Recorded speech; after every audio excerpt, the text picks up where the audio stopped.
Amber Collins looked the woman up and down, worn sneakers, faded denim jacket, a cracked leather tote, and turned away without a word, already moving toward a better-dressed couple nearby.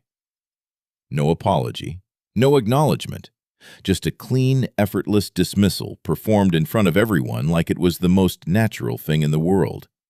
That was the biggest mistake of Amber Collins' career.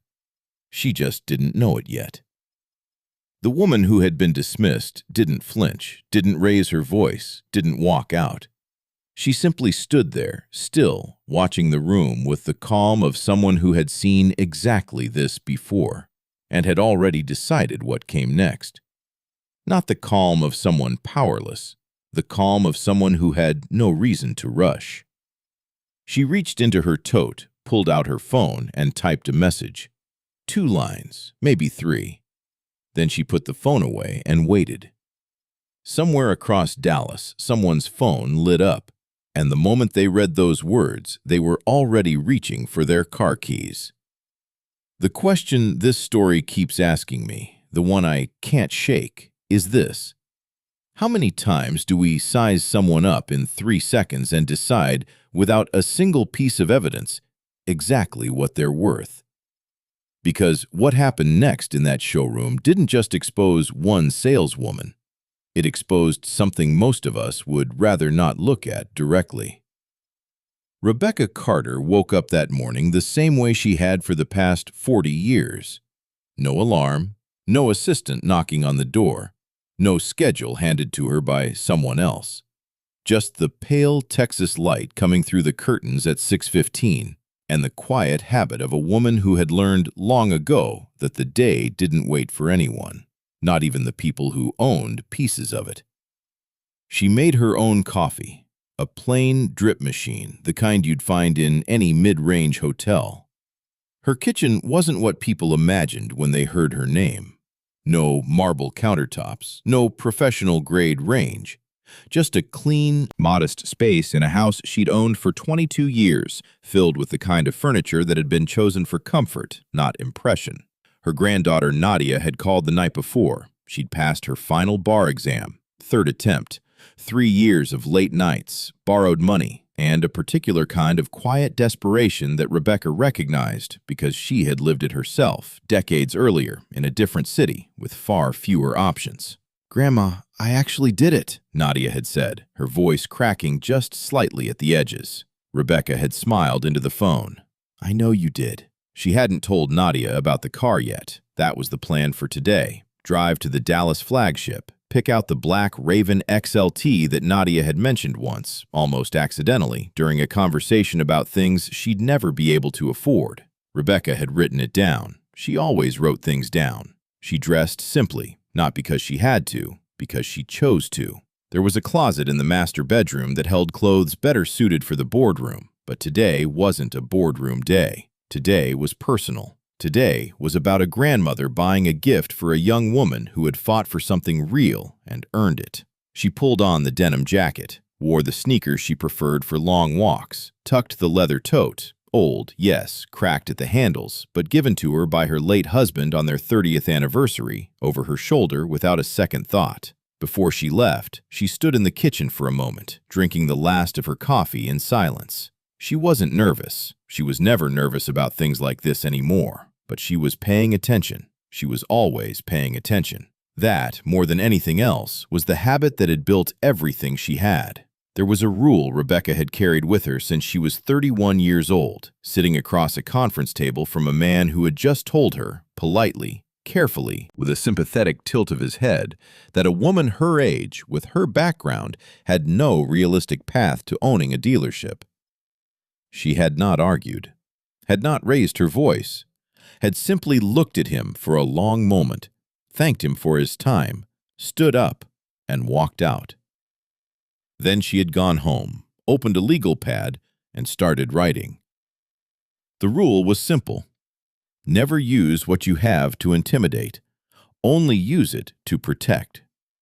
It wasn't a philosophy she had read in a book or heard in a speech. It had come from watching what power did to people when they reached for it too quickly, too loudly, too publicly. She had seen men burn entire relationships to win a single argument. She had watched executives flash their titles like weapons in rooms where no weapon was needed. She had sat in meetings where someone's first move was to remind everyone else of their rank, and she had noticed every single time that it was always the people who felt least secure who needed to do it most. She had promised herself she would never be that. Not because she was above it, but because she had seen too clearly what it cost. When her company grew, she made a habit of visiting her dealerships without announcement. Not to catch anyone in a mistake, not to perform surprise inspections like some television executive looking for drama. She went because she believed that a business revealed its true character when no one important was watching. The way a salesperson spoke to a customer who looked uncertain, the way a manager handled a complaint that would never escalate, the way ordinary people were treated on ordinary days. Those were the details that told her everything. She had also built one policy into every management contract across her entire group, a policy her legal team had spent years trying to soften, and she had refused every time. Any employee, at any level, found to have deliberately humiliated a customer based on appearance, age, or perceived income is not retrained. They are removed, not because she was harsh, because she believed that some failures were not about skill, they were about character. And character, in her experience, was not something a performance improvement plan could reach. Sitting in her car outside the Dallas flagship that morning, she looked at the glass walls, the polished chrome, the bright showroom lights. They built it well, she thought quietly. Now let's see how they run it. She didn't say it out loud. There was no one to say it to. That was the point. What most people didn't know, what Amber Collins certainly didn't know, was that Rebecca Carter had not chosen this particular Tuesday by accident. The Dallas flagship was under a quiet internal review, had been for 11 weeks. 3 months earlier, the regional customer satisfaction index for this location had dropped below the threshold that triggered automatic corporate scrutiny. Not dramatically, not the kind of collapse that made headlines internally, just a steady, slow bleed of scores that Rebecca had noticed in a Tuesday morning report circled in pen and set aside with a single note written in the margin. Visit unannounced. Soon. Soon had become today, because today was also the last day of a 90-day performance window, a window that Rebecca's own compliance team had opened quietly, without alerting the local management, to monitor whether the patterns in the data, the complaints, the low repeat customer numbers, the 3 separate mystery shopper reports flagging dismissive floor behavior, were systemic or situational. Systemic meant the problem lived in the culture of the location, in hiring, in training, in the example being set from the top of that showroom floor down. Situational meant a bad month, fixable, move on. The window closed at 5 o'clock this afternoon. After that, the compliance report would be finalized, submitted to the board, and locked. Whatever was documented inside it would determine whether the Dallas flagship received a full operational restructuring, new management, new staff evaluation protocols, potential downsizing, or a standard corrective memo and a follow-up visit in 60 days. One outcome meant real change. The other meant the pattern continued, buried under paperwork, invisible to everyone except the customers who would keep walking out of that showroom feeling like they didn't belong there. Rebecca had wanted to see the location herself before that window closed, not to influence the report. The report was handled by people she trusted precisely because they didn't need her influence. She had come to see what the numbers actually looked like when they were standing in front of you, in real time, in a real room. She had her answer within 4 minutes of walking through the door.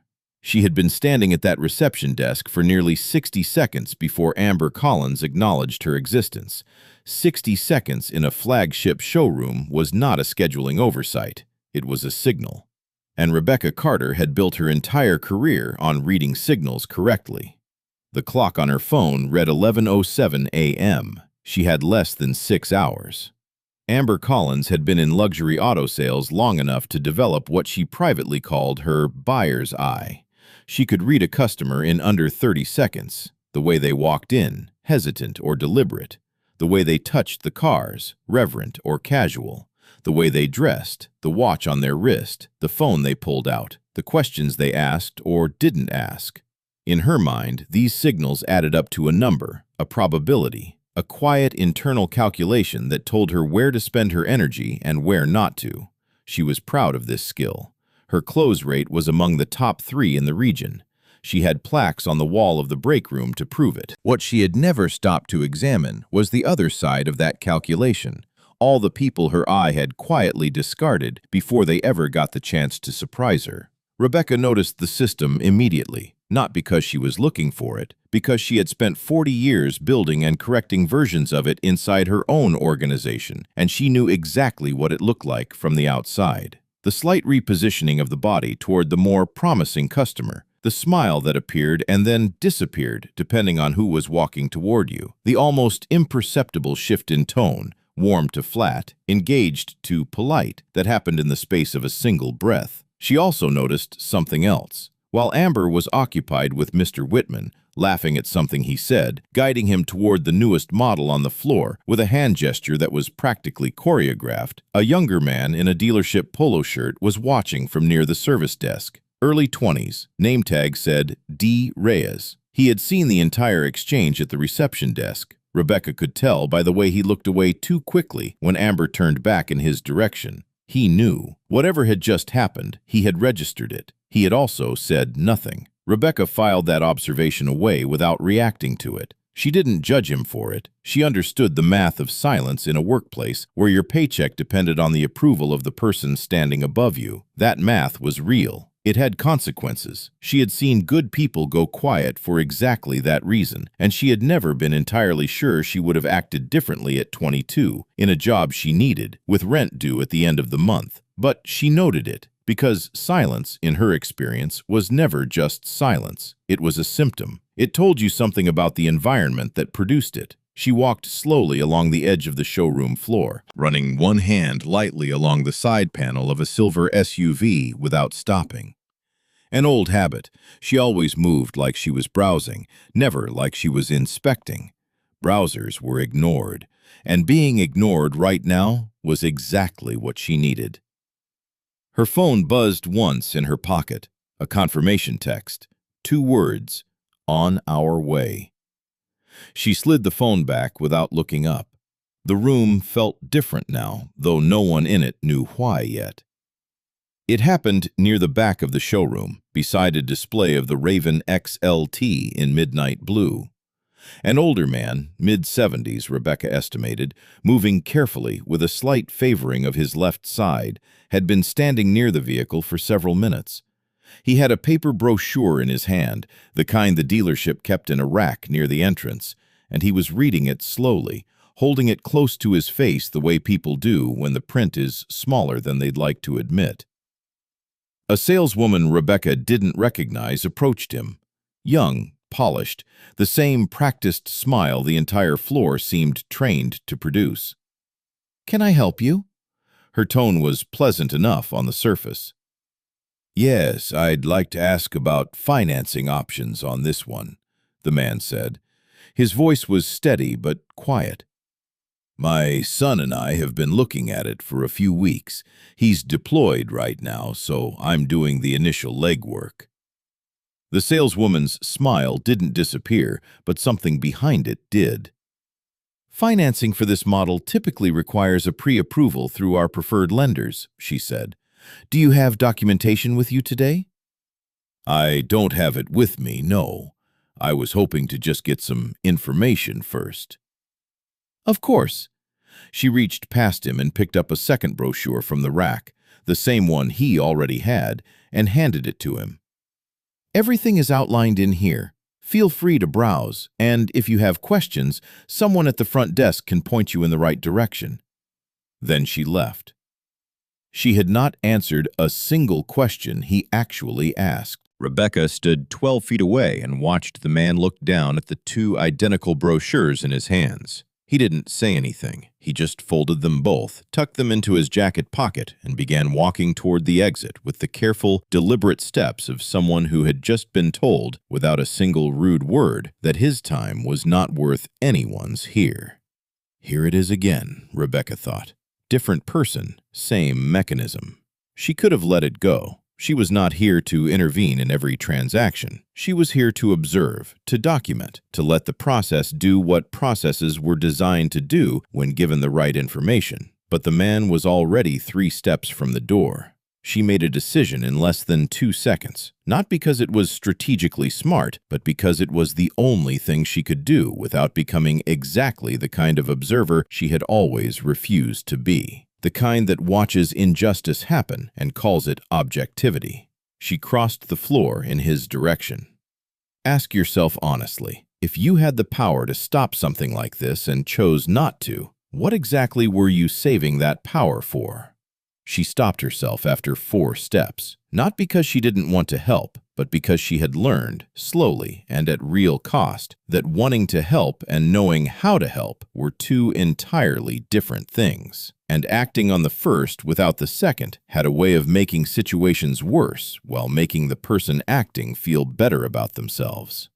She stood still and ran the scenario forward in her mind. If she approached the man and intervened directly, said something to the saleswoman, flagged the behavior openly, she would be exposing herself. The moment she said anything that revealed her position or her authority, the entire observation became contaminated. Every employee in the building would adjust their behavior. The compliance window would capture a single corrected incident instead of an accurate portrait of how this floor operated on a normal Tuesday when no one important was watching. And if she approached without revealing anything, just as a fellow customer, what exactly could she do? Offer sympathy? Tell a stranger that the people who just dismissed him worked for her? That didn't help him. It just made her feel less complicit. She stood between those 2 options and felt the specific discomfort of someone who had power and couldn't use it cleanly. This is what it costs to do the job correctly, she thought. You see something wrong. You have to decide whether fixing it right now, for one person, is worth losing the ability to fix it for everyone else later. She had made this calculation before.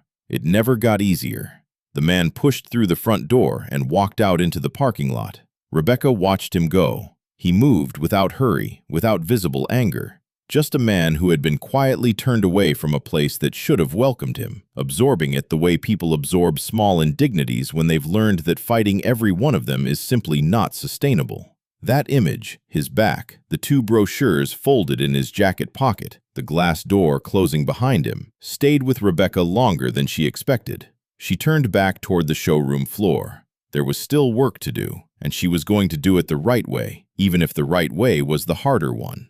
She had been standing near the Raven XLT for 6 minutes when Amber Collins finally came back. Not to help her, to manage her. "Ma'am?" Amber's voice had taken on a new quality, still polished, but with something harder underneath it, the tone of someone who had decided that patience had a limit, and that limit had been reached. "If you're just here to sit in the cars or take pictures, we don't allow that without a scheduled consultation." Rebecca looked at her for a moment without speaking. There it was. Not a question, not an offer. An accusation dressed in customer service language, delivered to a woman who had not touched a single vehicle, had not asked to sit in anything, had not raised her voice or caused any disruption of any kind. The assumption was so complete, so automatic, that Amber hadn't even noticed she'd made it. "How long have you worked here?" Rebecca asked. Amber blinked. "Almost 2 years. Do you enjoy it?"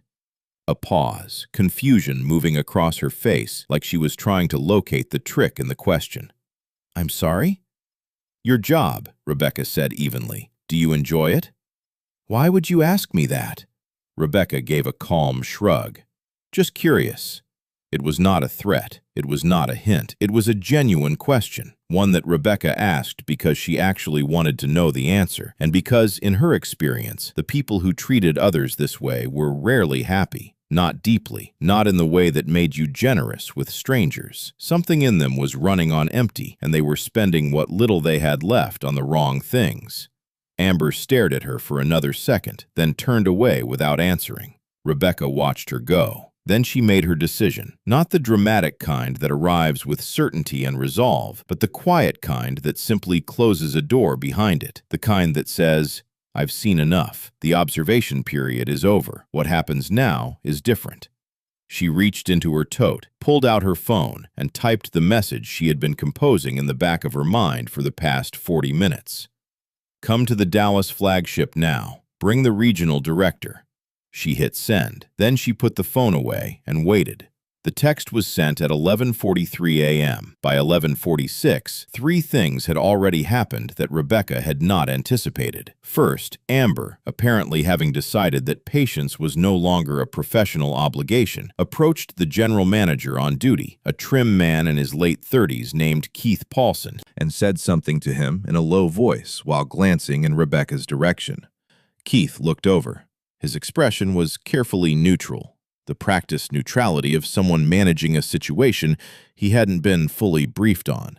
He nodded once at Amber, then began walking toward Rebecca with the measured stride of a man who had handled difficult customers before and believed he was about to handle another one. Second, the young man Rebecca had noticed earlier, D. Reyes, still near the service desk, saw what was happening and took a half step forward, then stopped himself. His jaw tightened slightly. He looked at the floor. Third, two customers who had been browsing near the entrance, a woman in her 40s and a teenage boy who was almost certainly her son, slowed their movement and began watching without pretending not to. The showroom had acquired the particular stillness of a room where something is about to happen, and everyone can feel it, but no one wants to be the first to acknowledge it. Keith reached Rebecca and offered his hand.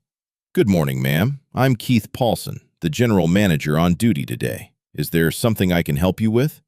His tone was pleasant, professional, designed to de-escalate without conceding anything. "I'm waiting for someone," Rebecca said simply. "Of course." A brief pause. "I understand you're interested in the Raven XLT?" "I am. I'd be happy to arrange a proper consultation for you. We do recommend scheduling in advance for our top-tier models. It ensures you get the full experience." He smiled. The smile was practiced, but not unkind. Rebecca looked at him steadily. "I'll wait." Keith held the smile for a moment longer than was comfortable, then nodded and stepped back. He returned to Amber and said something brief. Amber's expression tightened. Across the room, the woman in her 40s was still watching.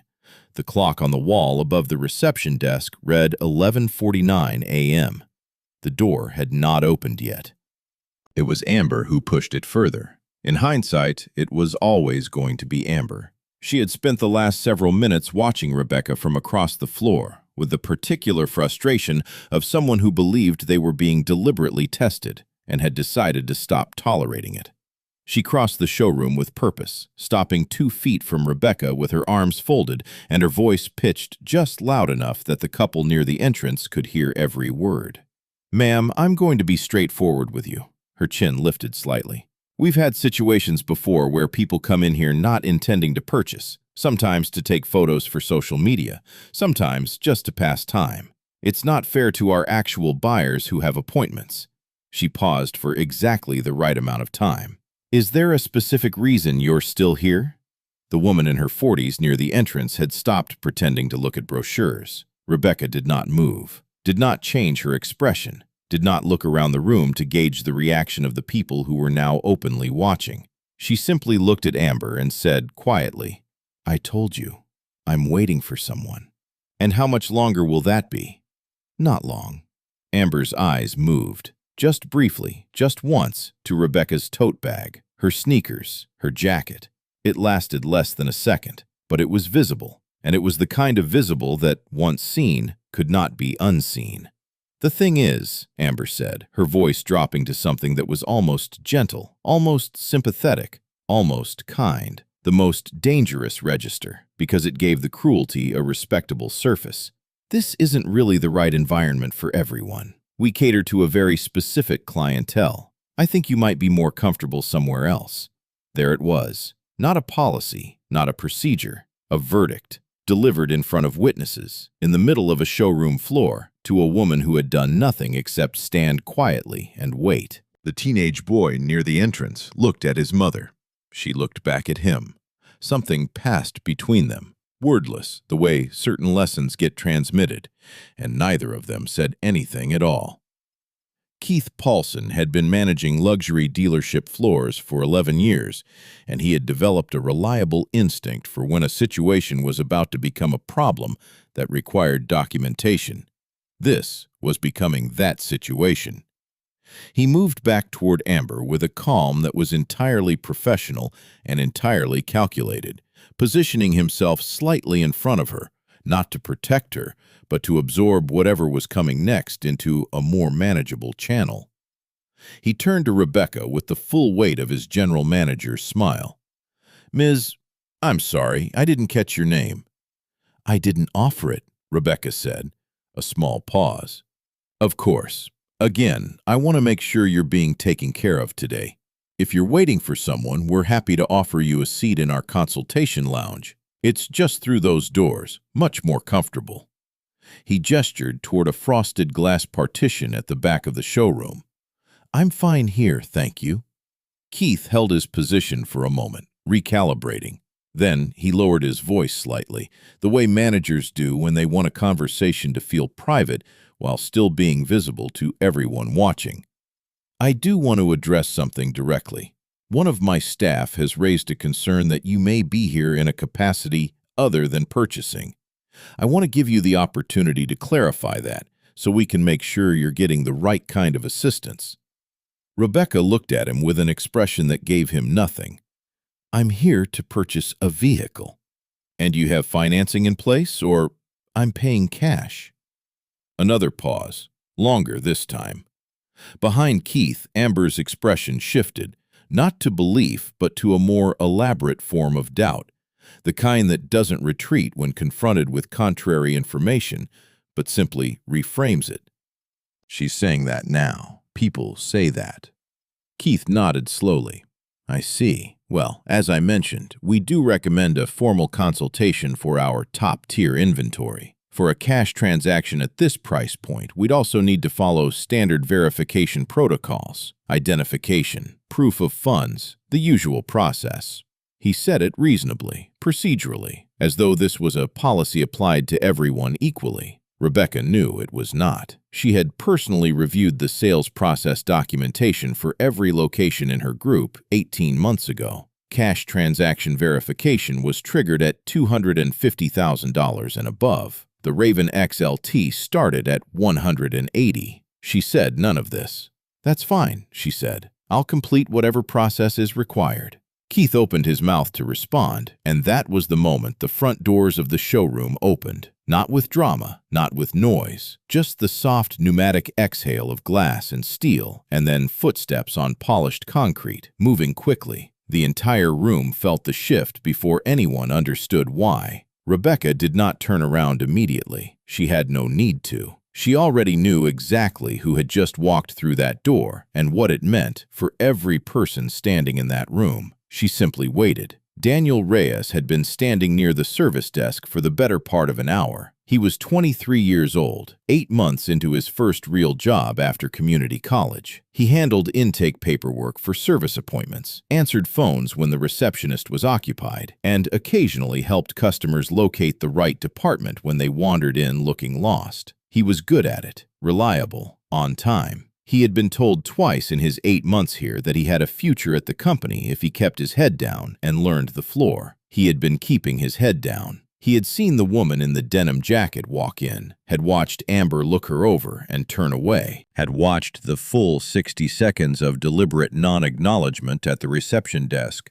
had watched the exchange with Mr. Whitman, the transformation in Amber's posture, the warmth that appeared from nowhere and would disappear just as quickly, had watched Keith approach with his manager's smile and his manager's carefully constructed neutrality. He had seen all of it, and he had said nothing. Not because he didn't know it was wrong. He knew. He had known from the first 30 seconds, with the particular clarity of someone who had grown up watching the people he loved absorb exactly this kind of treatment in exactly this kind of place. The polite redirections, the assumption of unworthiness dressed in professional language, the smile that meant, "You don't belong here," delivered in a tone that meant, "I'm just doing my job." He knew what it looked like. He knew what it felt like. He had said nothing because he was 8 months in and he needed this job, and Amber Collins had the ear of the general manager, and the general manager had the ear of the regional director, and Daniel Reyes had nothing except a good attendance record and a desk near the service door. That was the calculation. It was a real one. It was not a coward's calculation. It was a survival calculation, and there was a difference, even if the outcome looked the same from the outside. But standing there, watching the woman in the denim jacket hold her ground with a stillness that Daniel could not fully explain, he felt something shift in the back of his chest. Not courage, exactly. Something quieter than that. More like the slow, uncomfortable awareness that he was going to remember this day for a long time, and that how he remembered it was still, for a few more minutes, up to him. The people who had just walked through the door were not Michael Reeves and the regional team. Not yet. It was a couple, late 40s, well-dressed, unhurried, the kind of entrance that signaled familiarity with places like this. They were greeted immediately. Amber was already moving toward them before they had taken 3 steps inside, her entire affect transformed in the space of a single breath. Warm, attentive, present in a way she had not been for the past 40 minutes. Rebecca watched the performance without expression. Then she looked at the clock above the reception desk. 12:14 p.m. She did the math quietly. Michael Reeves was driving from the regional office in Fort Worth. 40 minutes on a clear day, longer if he'd been in a meeting when the text arrived and needed to wrap up before leaving. She had sent the message at 11:43. If he had left within 10 minutes of receiving it, he would arrive somewhere between 12:30 and 12:45. That gave her less than 30 minutes in this room before the dynamic changed entirely. 30 minutes during which Keith Paulson was still the authority on this floor, during which Amber Collins still believed she was managing a situation rather than standing inside one, during which the compliance window was still open and everything happening in this showroom was still being captured, not by Rebecca's presence, but by the security system she had personally approved the upgrade for 14 months ago, a system that time-stamped every camera frame and stored footage for 90 days on an encrypted off-site server that the local management team did not have access to. They had never needed to know about that last part, until now. What concerned Rebecca was not the clock. She had managed tighter timelines than this. What concerned her was Keith, who had excused himself to make a phone call 5 minutes ago and had not returned. She had watched him through the frosted glass of the consultation lounge, phone pressed to his ear, one hand moving in the small, controlled gestures of someone choosing their words carefully. He was calling someone.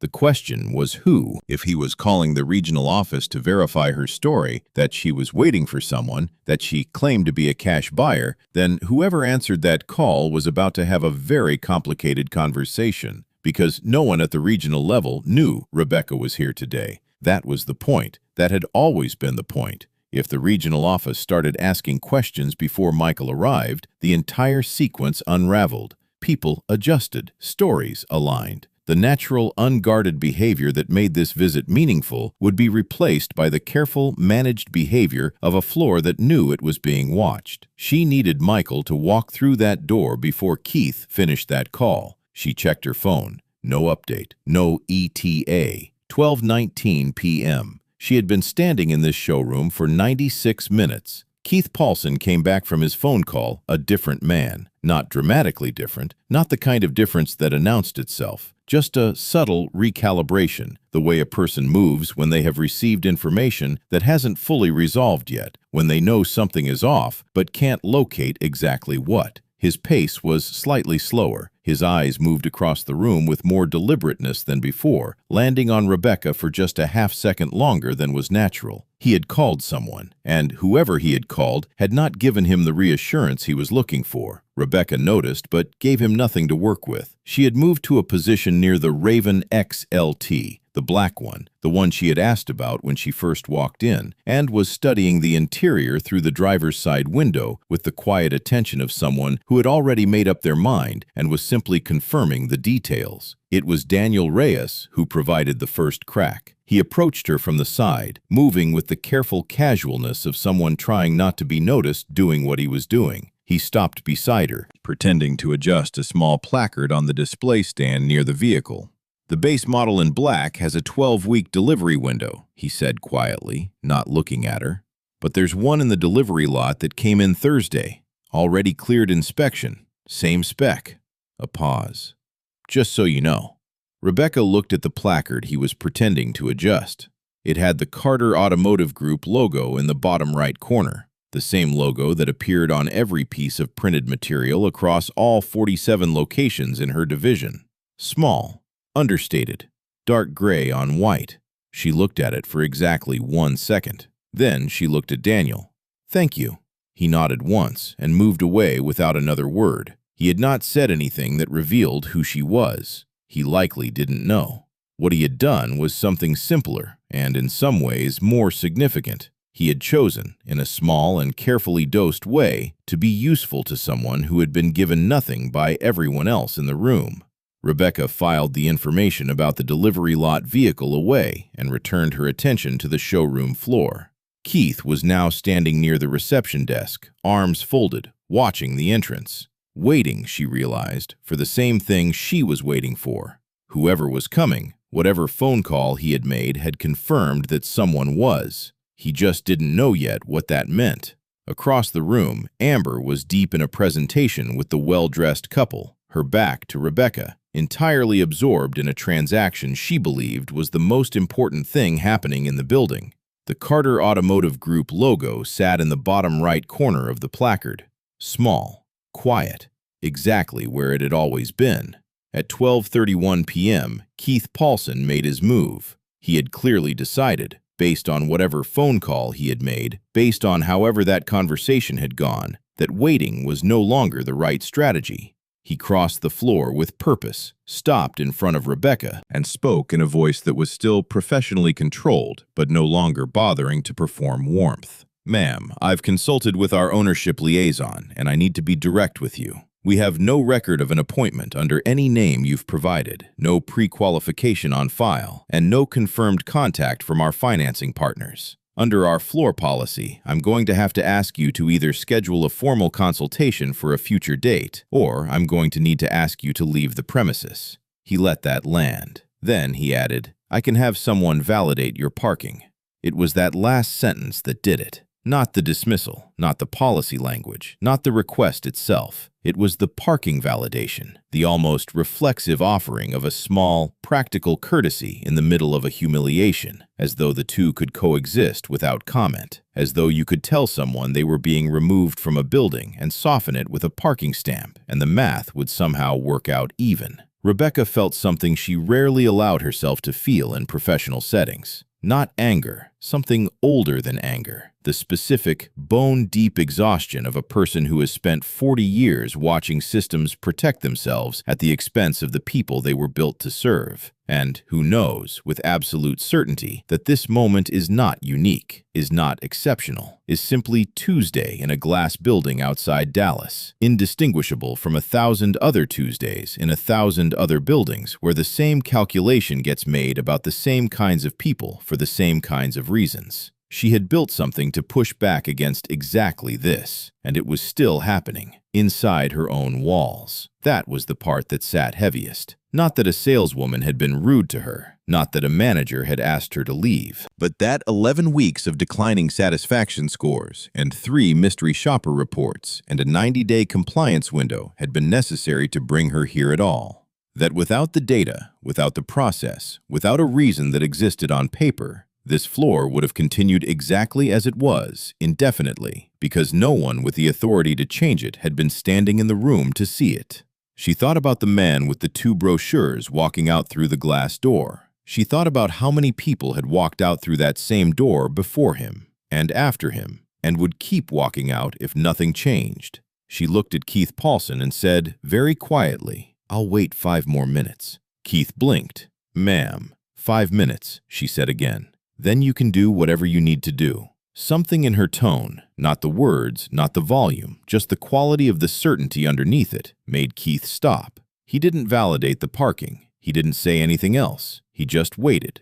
In the 2 minutes that followed, while Keith stood his ground and Amber pretended not to watch and the showroom held its strange, suspended quiet, Rebecca's phone buzzed once. A photo message from Nadia. It was a selfie taken in what looked like a courthouse hallway. Marble floors, fluorescent overhead lights, the particular unglamorous backdrop of a place where serious things happened without ceremony. Nadia was wearing a blazer that Rebecca recognized as the one she had bought her for job interviews 2 years ago. She was smiling in the way people smile when they are too tired to perform happiness, but the happiness is real anyway. Unguarded, slightly dazed, the smile of someone who has just put down something very heavy and hasn't yet decided what to do with their hands. Underneath the photo, 3 words. "I did it, Grandma." Rebecca looked at the photo for a long moment. She thought about the phone call from the night before, Nadia's voice cracking at the edges. 3 attempts, 3 years of borrowed money and late nights, and the specific, grinding uncertainty of not knowing whether the thing you were sacrificing for was actually going to work out, because sometimes it didn't, and you had to be willing to absorb that possibility every single day while still showing up anyway. She thought about Nadia at 19, sitting at Rebecca's kitchen table with a legal pad, writing out a 5-year plan in the same methodical way Rebecca had taught her, because that was the one thing Rebecca had always known how to give, not certainty, but method. Not a guarantee, but a framework for moving forward when certainty was unavailable.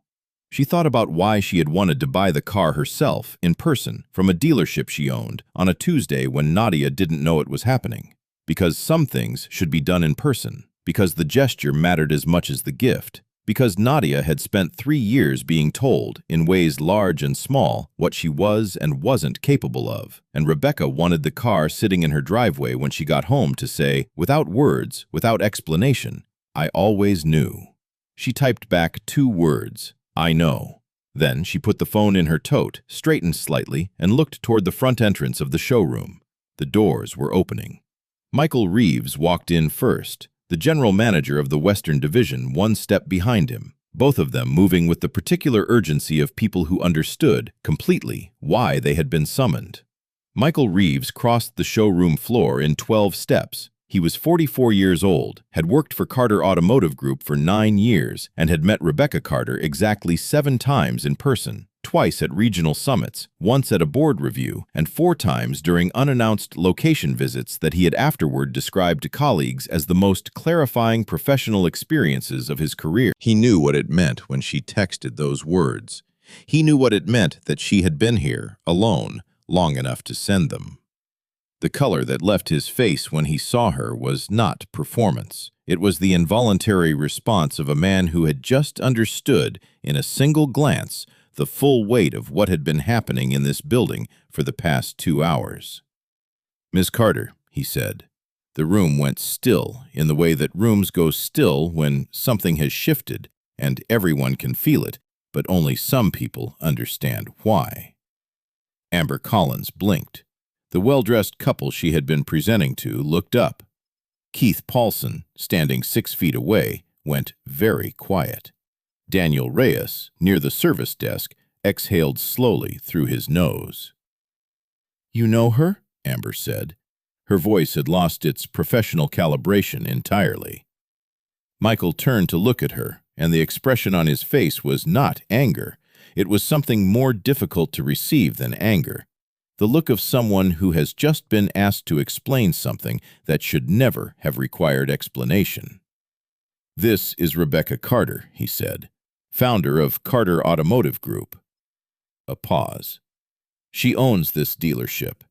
She owns every dealership in this division." The silence that followed was the kind that has weight and texture. The kind you remember years later, not for what was said inside it, but for what it felt like to stand in it. Amber's mouth opened. Nothing came out.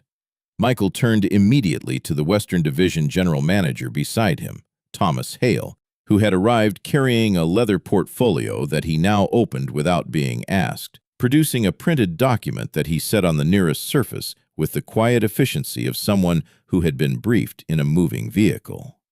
The document was a current organizational chart for Carter Automotive Group, notarized, bearing the group's registered seal.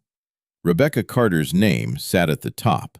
Her signature was on the bottom right corner, dated that morning. That was the first layer. Michael then turned to Keith Paulson and said, in a voice that was fully professional and entirely without mercy, "Pull up the employee directory on the showroom system. Founder access. Right now." Keith moved to the reception desk terminal with the mechanical compliance of someone operating on reflex. He typed. The screen populated. And there, above every regional director, above every general manager, above every title in the organizational hierarchy of Carter Automotive Group, was a single name, with a photo that matched the woman standing in the worn sneakers and the faded denim jacket. That was the second layer. Rebecca let both of those things exist in the room for a moment before she spoke. When she did, she looked directly at Amber Collins. "You did not fail because you didn't recognize me," she said. Her voice was quiet, controlled, the kind of voice that doesn't need volume because the room has already arranged itself around it. "You failed because you decided an older woman dressed simply was not worthy of respect. You made that decision in under 3 seconds, and then you spent 2 hours defending it." Amber had begun to say something, an apology, the beginning of one, the architecture of one. But Rebecca continued, not unkindly and not loudly, simply without stopping. "A mistake is forgetting paperwork. A mistake is quoting the wrong trim package. What you did today was a pattern. I have 3 mystery shopper reports, 11 weeks of satisfaction data, and 2 hours of security footage from a system you didn't know existed." She paused. This wasn't a bad day. This was a Tuesday. She then turned to Michael. "I want today's footage archived to the compliance file. I want the full customer complaint record for this location going back 12 months, staff evaluations, hiring records, and every exit survey flagged with the words unwelcome or dismissed. The compliance window closes at 5. I want everything inside it." Michael nodded. "Yes, ma'am." Rebecca looked back at Amber one final time. "As of this moment, you no longer work here." Then she walked to the black Raven X LT and rested her hand lightly on the hood. "I came here to buy this vehicle for my granddaughter," she said, almost to herself. "It seems there was something else that needed doing first." She picked up her tote, walked toward the exit. Nobody moved to stop her. Nobody looked at her the way they had before. Because now they understood what should have been obvious from the beginning. The black Raven X LT was delivered to Nadia's apartment on a Friday morning, 3 weeks later. No dealership fanfare, no ribbon, just a set of keys in a plain envelope, a handwritten card in Rebecca's handwriting, and a car sitting in the parking lot that had not been there the night before. Nadia called within 4 minutes of finding it. She didn't say much, neither did Rebecca. Some things communicate better in silence than in sentences. The Dallas flagship reopened the following Monday under an interim management structure. Thomas Hale oversaw the transition personally. 12 months of customer complaint records had confirmed what the mystery shopper reports had suggested. The dismissive floor behavior was not isolated to one employee. It was a culture.